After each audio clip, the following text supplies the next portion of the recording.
Padre, te damos muchas gracias por tu presencia en este lugar. Espíritu Santo, ven y trae vida en lo más profundo de nuestro ser, Dios. No solo algo superficial, sino que tu palabra, Dios, penetre en nuestros corazones, Dios. Hasta lo más profundo, Dios, partiendo todo lo que tenga que partir, Dios, y que hoy sea una noche de libertad, de consuelo, de amor, Padre. En el nombre de Jesús. Amén.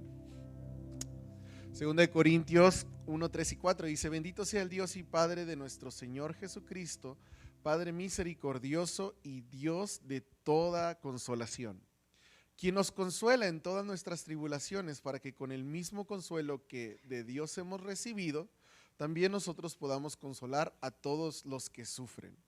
Y hoy quiero hablarte un poco de esta parte que dice el Dios de toda consolación, ¿sí? Hace ya rato, quizás unos 10 años o más, iba con mi familia de vacaciones a San Diego y a una parte del camino había como hielo, y entonces ya los carros estaban empezando a no irse derechos, ¿verdad? Como cuando manejas sobre hielo y tu carro no está preparado para ese momento, tu carro se empieza a patinar y te da mucho miedo porque no sabes hacia dónde se va a ir. Tengo una más divertida que esa, es que estaba pensando cuál es, pero allá afuera tenemos en exposición un Chevy, no sé si lo has visto, ahí está la entrada, es un Chevy gris, tiene ahí como 3 meses, pero el punto es que lo puedes ir a ver, tomarte foto con el Chevy, verlo por dentro, por fuera. Ese Chevy funcionaba muy bien, pero un día llovió mucho aquí en Juárez y y estaba el Puente Eterno. Ubican el Puente Eterno de acá de las Torres, el que duraron eternamente construyéndolo. Entonces iba yo ahí por el Puente Eterno y estaba lloviendo mucho y los carros estaban lentos, pero algo no me alcanzó a procesar, que dije, yo creo que sí puedo pasar, quién sabe por qué están lentos, pero sea lo que sea, el Chevy puede con eso. Entonces avancé hasta que ya no pude irme para atrás porque estaba rodeado de carros a un lado, carros al otro y carros atrás. Y unos segundos después me di cuenta que había un gran lago ahí. Era mucha agua, mucha agua. Pero yo ya no me podía hacer para ninguna parte. Y el Chevy es un poco más bajito que otros carros. Y tal vez yo soy un poco más torpe que otras personas. El punto es que empecé a flotar.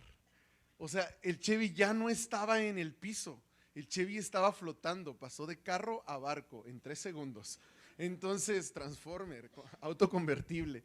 Y es bien feo estar flotando porque aunque le des para la izquierda, no te vas para la izquierda, o sea, te vas hacia donde te lleve la corriente. Entonces mi carro se estaba así, moviendo en la corriente y no veía nada porque todo estaba muy oscuro.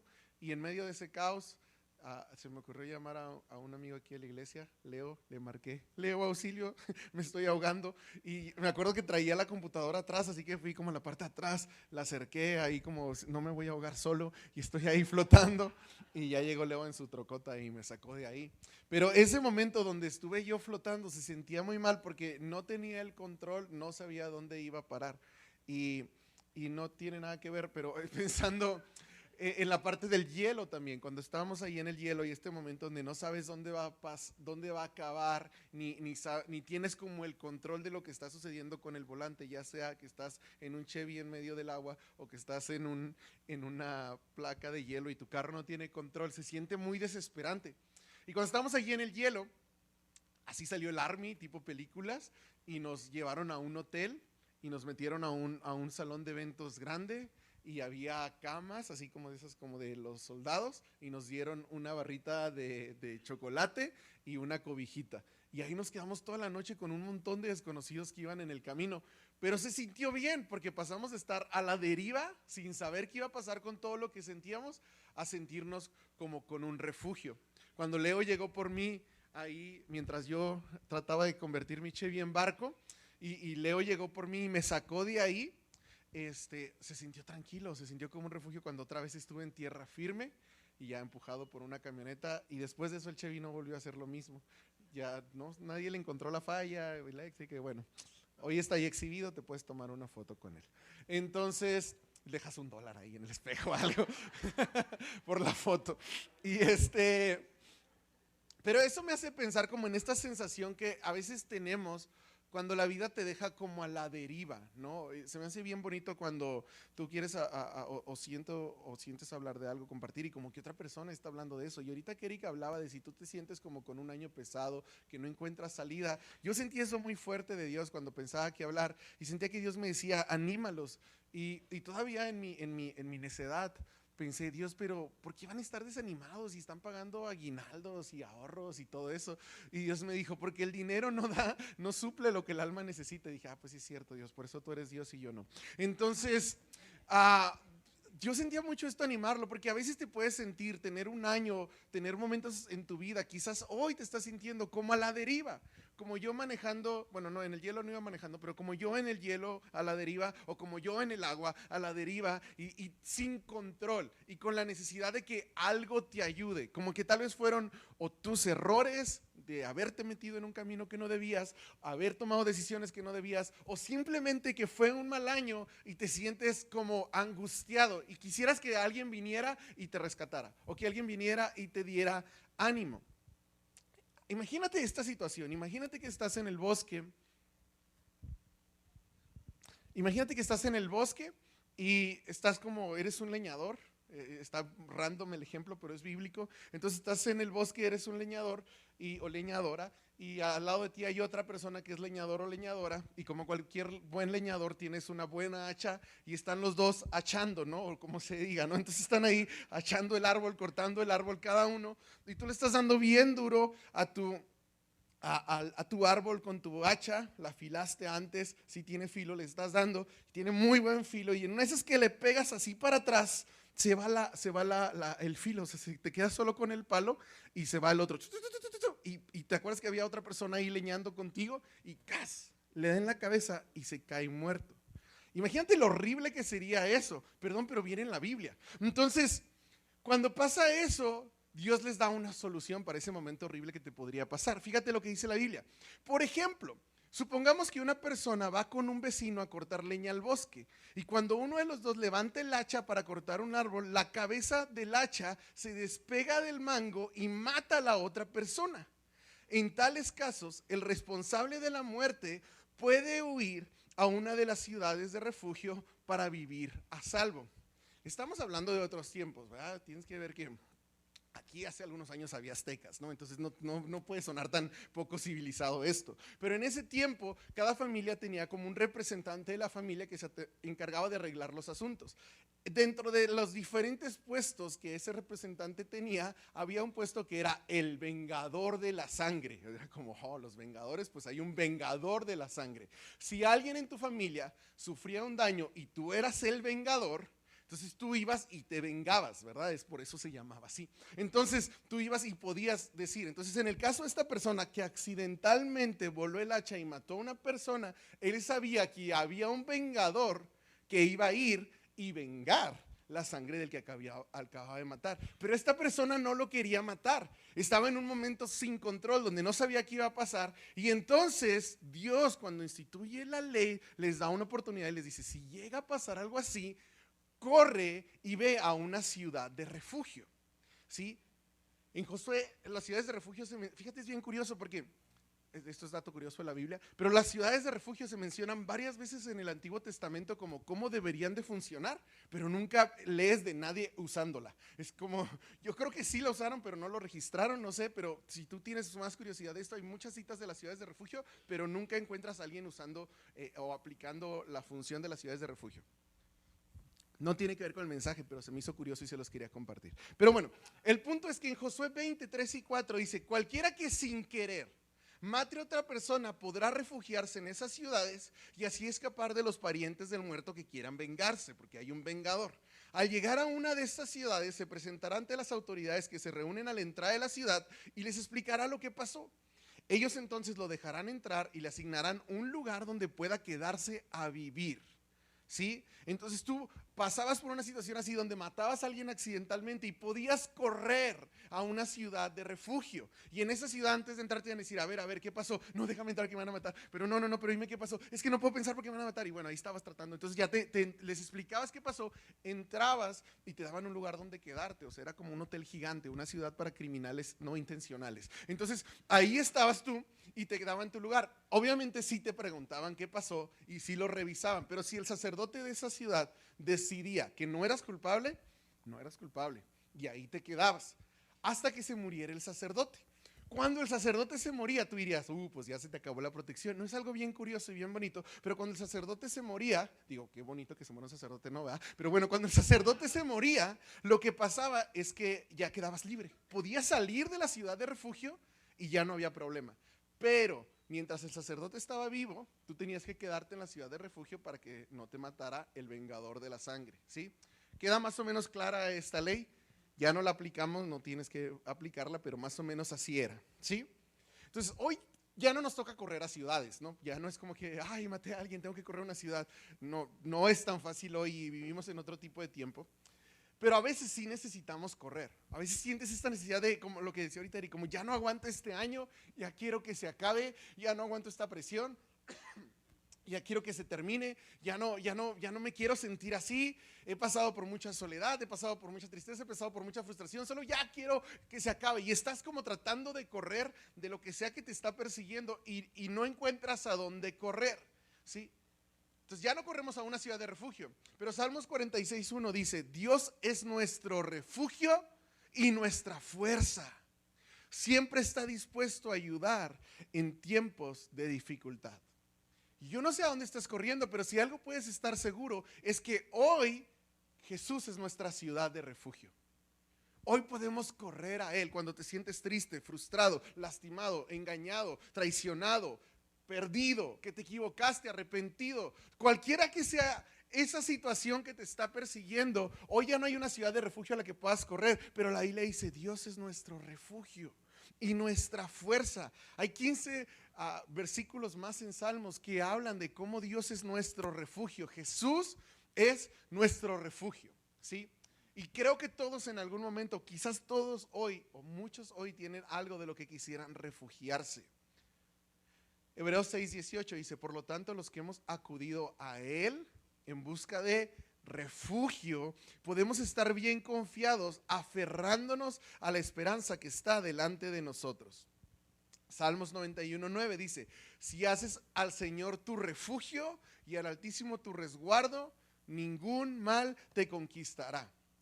Ahora, es interesante que no dice ningún mal te sucederá, no dice ningún mal te conquistará. Eso significa que va a haber cosas malas, va a haber algo, así que quizás está persiguiendo tu mente, persiguiendo tu vida. Y hoy más que nunca, no sé si por el estilo de vida, por los teléfonos, pero hoy más que nunca creo que es común batallar con ansiedad, con frustración, con depresión. Y si tú estás luchando con eso, sé que hasta es más difícil cuando alguien te dice, pues échale ganas, y tú, pues, ¿qué crees que no le estoy echando ganas? Me costó mucho llegar aquí y tú me dices, échale ganas. O con ansiedad y la gente piensa que estás exagerando y quizás eso es algo de lo que estás escapando. Y la cosa aquí es que quizás no va a desaparecer, pero lo que dice ahí es que no te va a conquistar. Quizás la depresión no se va a ir por completo, pero no te va a conquistar. Quizá la angustia no se va a ir por completo, pero no te va a conquistar, ¿sí? Es interesante ver las similitudes entre una ciudad de refugio y Jesús. Algo interesante es que pusieron a tres ciudades de cada lado del río y las pusieron distribuidas para que cualquier persona pudiera ir a las ciudades de refugio. Entonces, una ciudad de refugio está al alcance de cualquier persona y Jesús también. Una ciudad de refugio no solo era para los judíos, era para cualquier persona de cualquier nacionalidad que se viera en esa situación, podía correr a una ciudad de refugio. Y Jesús también está abierto para todos. La ciudad de refugio, Jesús, cuando la Biblia dice Dios es tu refugio, no está diciendo Dios es tu refugio, sí, has sido una buena persona. Dios es tu refugio, sí, eres un buen cristiano. Dios es un refugio, sí, no te equivocaste. No, la Biblia dice, hey, Jesús, Dios es un refugio para el que viene a Él. Jesús mismo lo dijo, el que viene a mí yo no lo echo fuera. Entonces, Dios es tu ciudad de refugio siempre para todos, ¿sí? Dios, algo interesante también es que ahí en la ciudad de refugio estaban gente necesitada, que se habían quedado sin casa por un accidente, por una mala decisión, pero ahí tenían un lugar y Jesús es un lugar para los necesitados, gente que necesitaba protección, ahí estaba, ¿sí? Y sabes que es lo que te decía que es bonito, que cuando moría el sacerdote había total libertad. Y cuando Cristo murió por tus pecados, Él pagó el precio por tu total libertad. ¿Sí? Cuando nuestro sumo sacerdote murió por nosotros, entonces hubo total libertad y total precio por nuestros pecados. Ahora, la única diferencia entre una ciudad de refugio y Jesús es que una ciudad de refugio solo era para el inocente, pero Jesús es para todos. Para el inocente, para el culpable, para cualquiera que lo necesite. Jesús es nuestra ciudad de refugio. Entonces, regresando al versículo que te leí al principio, dice: bendito sea el Dios y Padre de nuestro Señor Jesucristo, Padre misericordioso y Dios de toda consolación.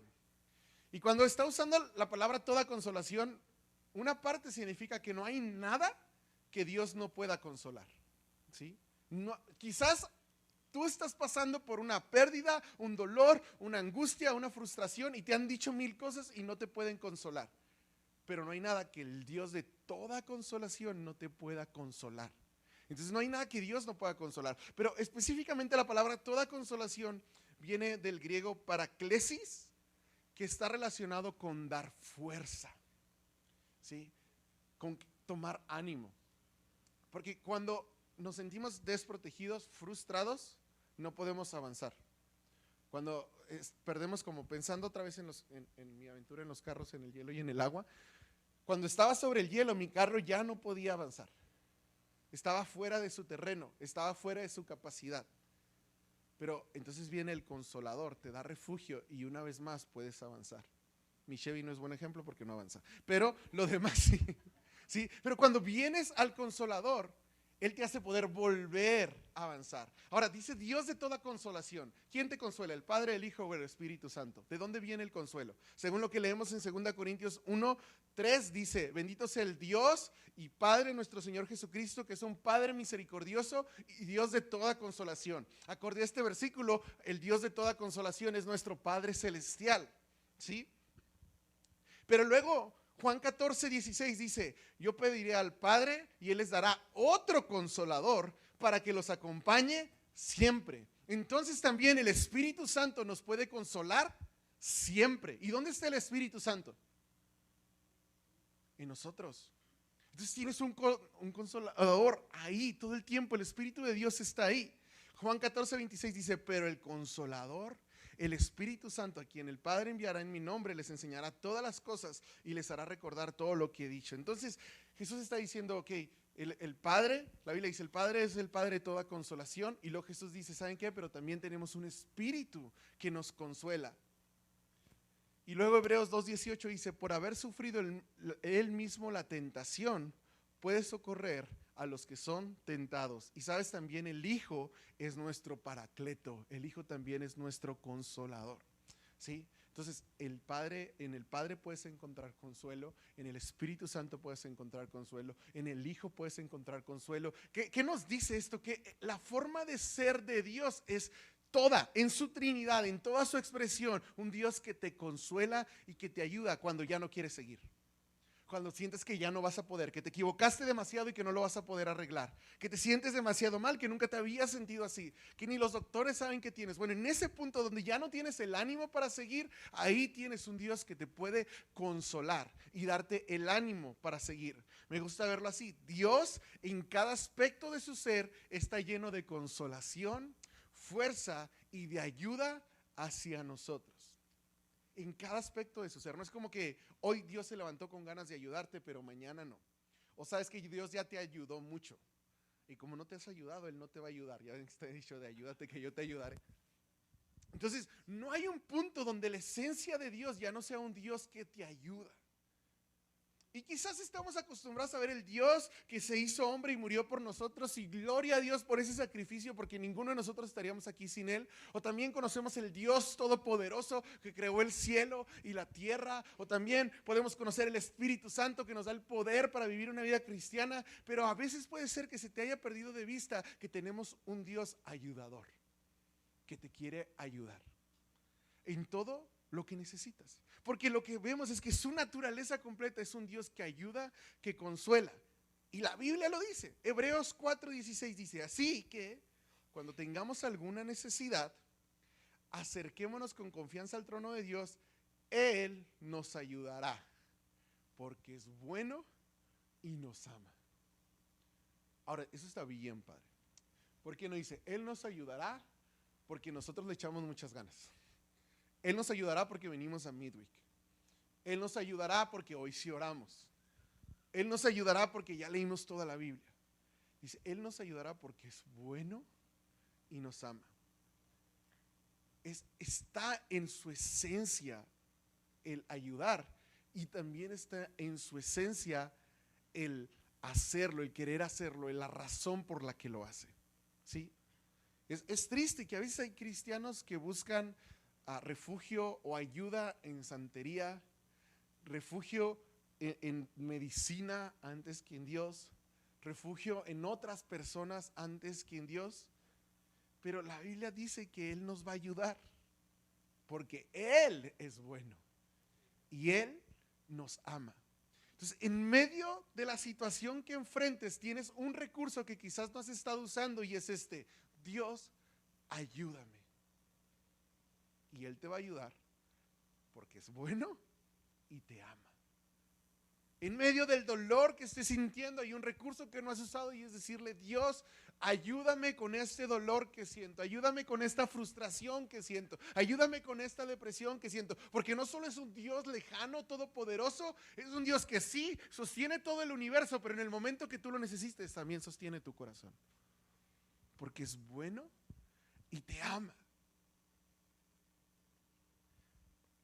Números 32, 35, 26, 27 dice, hablando de la ciudad de refugio, y cuando explica cómo es, dice: más si el homicida, que recuerden que es un homicidio accidental o no intencional, saliera fuera de los límites de su ciudad de refugio en la cual se refugió, y el vengador de la sangre le hallare fuera del límite de la ciudad de su refugio, y el vengador de la sangre matara al homicida, no se le culpará por ello.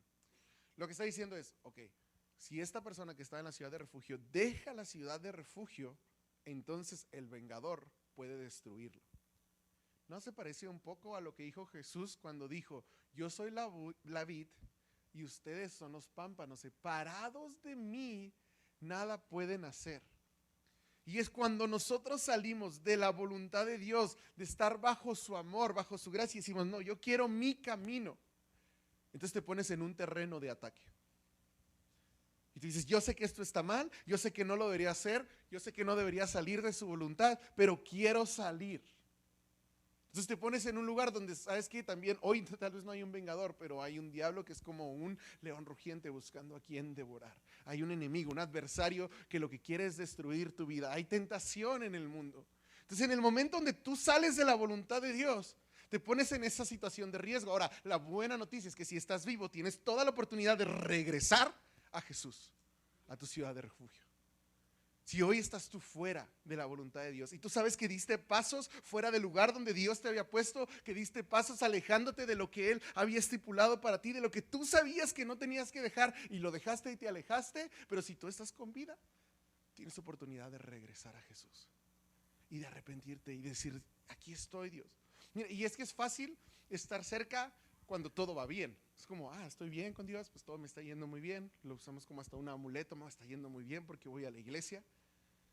Y incluso cuando las cosas están mal, a veces también es fácil correr a Dios y decir: Dios, es que la vida está muy mal. Pero una situación donde yo vi que a veces es difícil estar con Dios, estar cerca, es cuando te va mal y tú estabas haciendo lo correcto. Cuando tú tratabas de hablar de tu fe y todo salió mal. Y entonces dices: ¿por qué, Dios?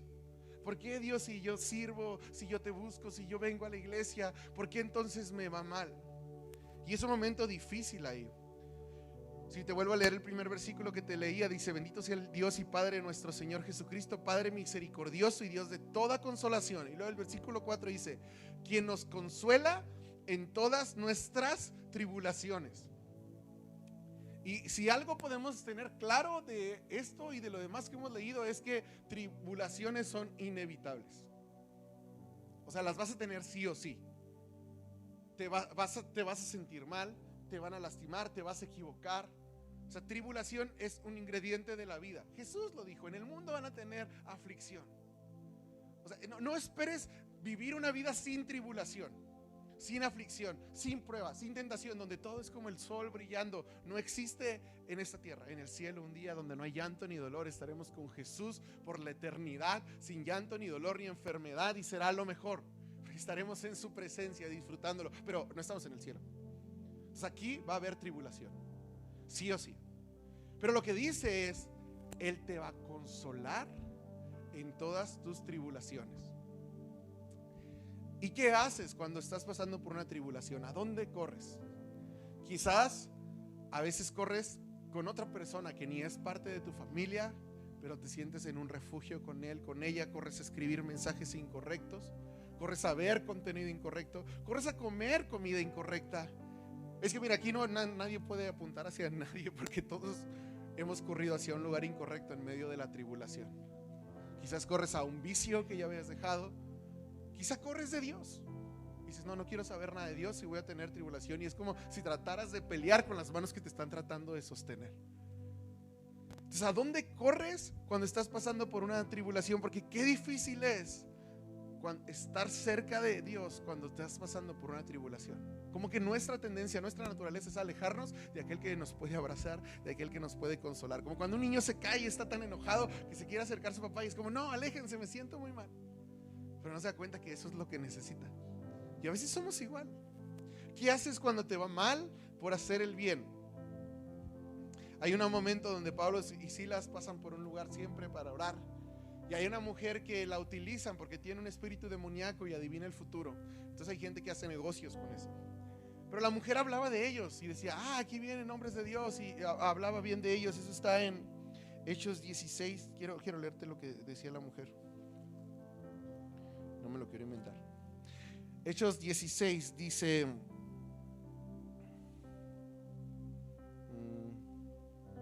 ya no lo encontré. Hechos 16, 22 y 24. Por ahí estamos. Dice: y ella seguía a Pablo. Estoy en el versículo 17, creo que no está en las pantallas. Dice: ella seguía a Pablo y también al resto de nosotros, gritando: estos hombres son siervos de Dios Altísimo y han venido a decirles cómo ser salvos. Hizo hacer algo bueno, pero lo decía impulsada por un demonio, y probablemente no lo hacía de la mejor forma, hasta que Pablo un día dijo: ya basta, sé libre en el nombre de Jesús. Y la mujer fue libre al instante. Pero obviamente los hombres que hacían negocios con este espíritu de adivinación que estaba en ella se enojaron, y entonces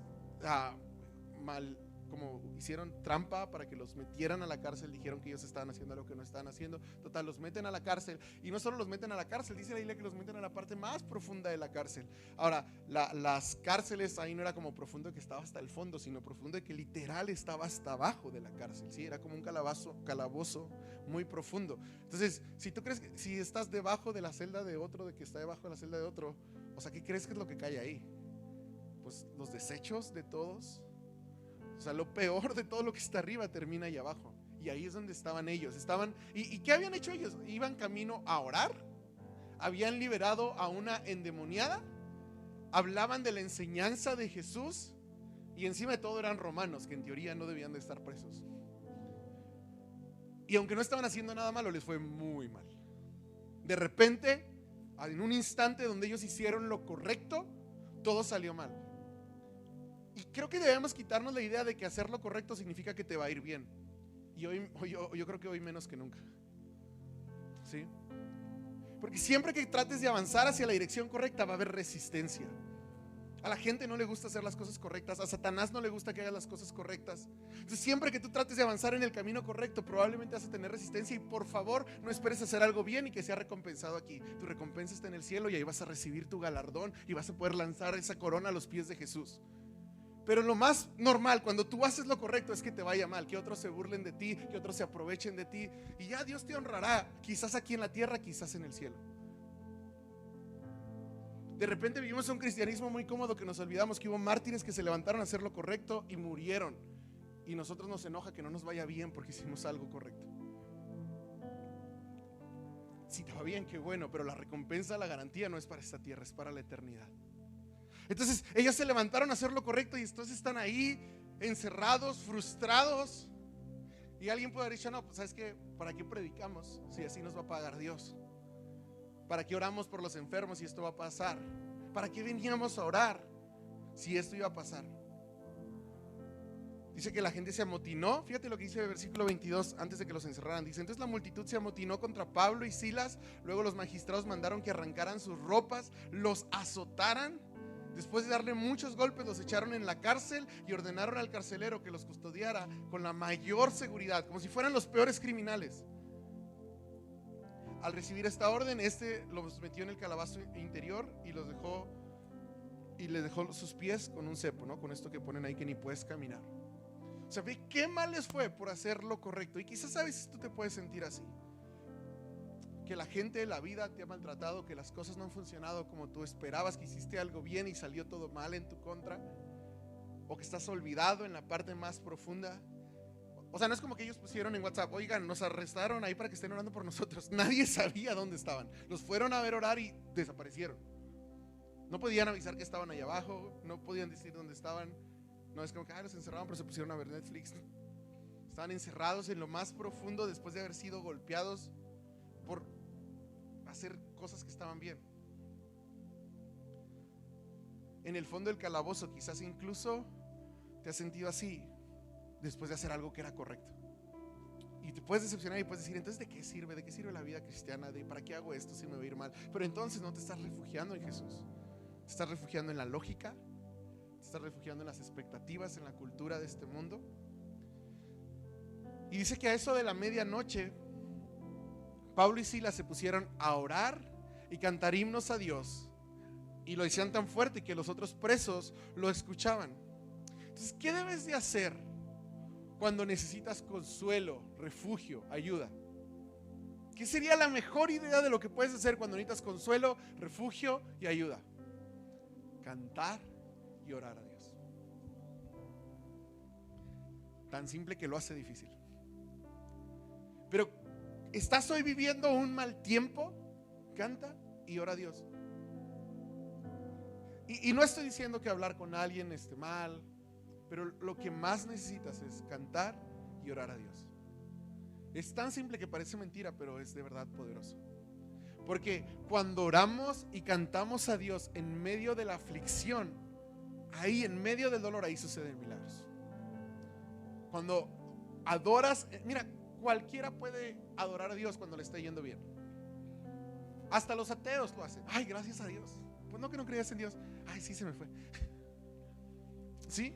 Cualquiera puede adorar a Dios cuando todo está bien. O sea, tú vienes aquí a la iglesia un día que te fue muy bien y adoras a Dios, muy bien. Hasta los que no creen lo hacen.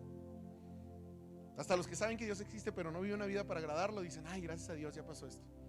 Cualquiera puede adorar a Dios cuando las cosas están bien, pero el alma, tu alma es forjada, tu fe es purificada como oro cuando adoras a Dios en medio de la frustración, en medio de la dificultad. Cuando te sientes mal y en medio de tu dolor decides adorar a Dios, le estás diciendo, Dios, tú eres más importante que mi dolor.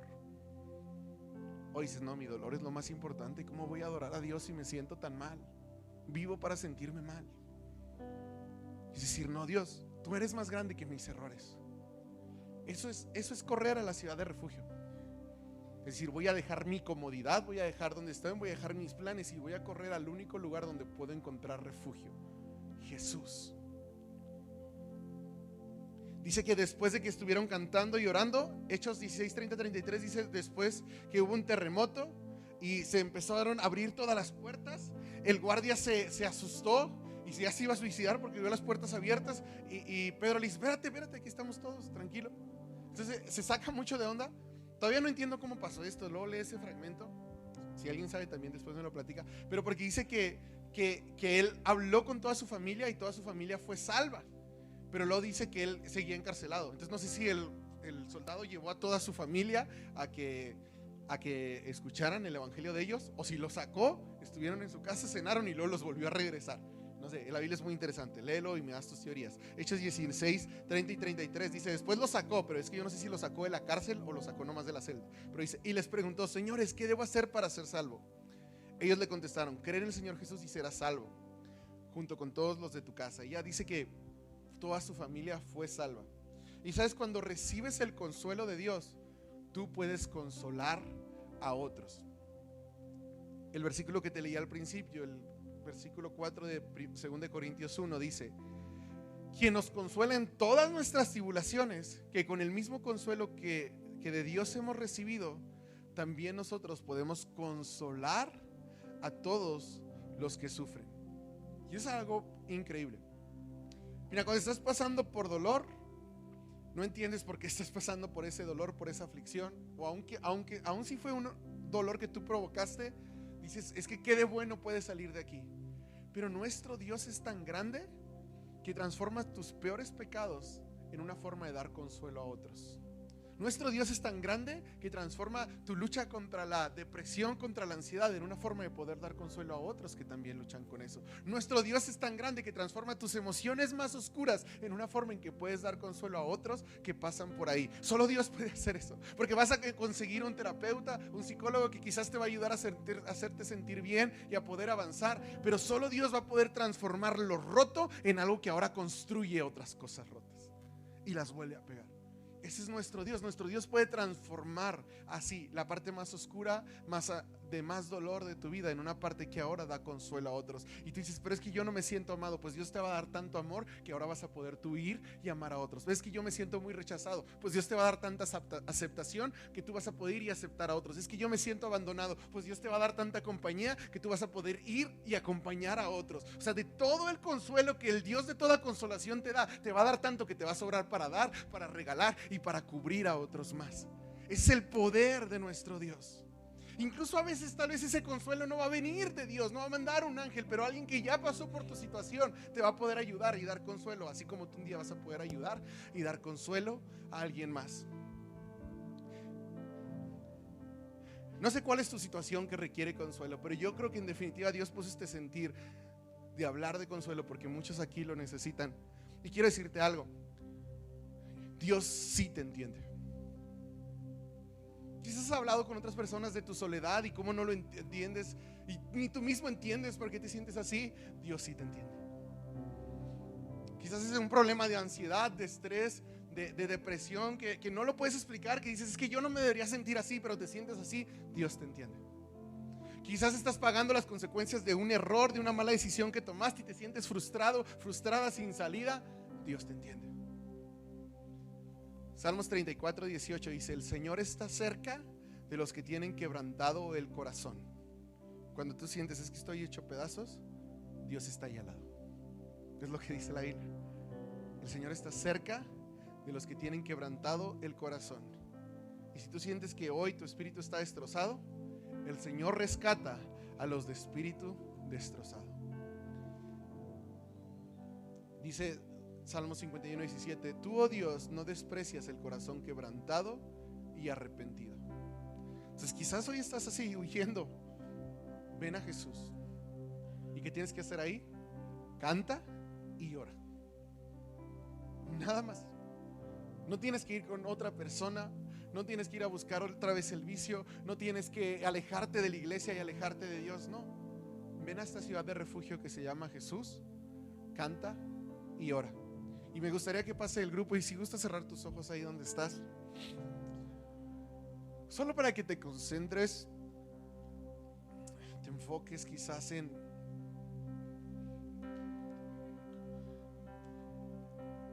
cómo te sientes hoy. A veces ni hablamos de cómo nos sentimos con Dios, pero a Dios le importa cómo te sientes. Tal vez llevas tanto ocultando tu tristeza y tu dolor, nadie se da cuenta que te sientes así, que hasta a veces se te olvida que ahí lo sigues cargando. Pero hay consuelo en Jesús. Hoy puedes venir a Jesús, a tu ciudad de refugio. Él está con las puertas abiertas. A Él no le importa por qué razón estás corriendo. Él te acepta. Quizás te sientes tan inestable como mi carro en el agua o en el hielo, pero Él es un refugio donde puedes venir. Él te va a dar ánimo, te va a dar fuerza. Este momento no lo planeé yo, pero sí lo planeó el Espíritu Santo para que tú hoy estuvieras con Él y tomes fuerza. ¿Sabes? No solo Dios te entiende, a Dios le duele tu dolor también. Las noches que has estado llorando, Él ha estado ahí. Cuando has caminado sintiendo esta soledad que no se va, Él ha estado ahí. Cuando tienes esta angustia y esta desesperación que no se va de tu mente, Él ha estado ahí. Y para todos estos sentimientos y todas estas cosas que pasan por tu cabeza, Él es el consuelo que necesitas. Y tal vez estás esperando que algo mágico cambie en tu vida, pero el cambio va a empezar cuando te levantes, ores y cantes. Y milagros suceden cuando adoramos a Dios en medio de nuestro dolor. Ahí es donde Dios obra con nuestro corazón. Ahí es donde Dios sopla vida. Se trata de Él, de adorarlo a Él, de exaltarle a Él. Entonces, si Dios y el Espíritu Santo ya te ha mostrado que es esta área que has estado huyendo, quizás es que ya no ves esperanza. Jesús está ahí contigo, Jesús te entiende. Y sabes, la Biblia dice que Él te va a ayudar porque Él te ama y es bueno. Ninguno de los que está aquí, que ha puesto su fe en Jesús, ha sido descalificado del amor y la ayuda de Dios. Cuentas con la ayuda y el amor de Dios. Así que quiero invitarte a que nos levantemos todos, cantemos y oremos. Y que cuando cantamos y oramos en medio de nuestro dolor, dejemos que el Espíritu de Dios haga milagros en este lugar. Ponte de pie. Yo invito a todos los que están aquí, ponte de pie. Todos juntos vamos a cantar y orar.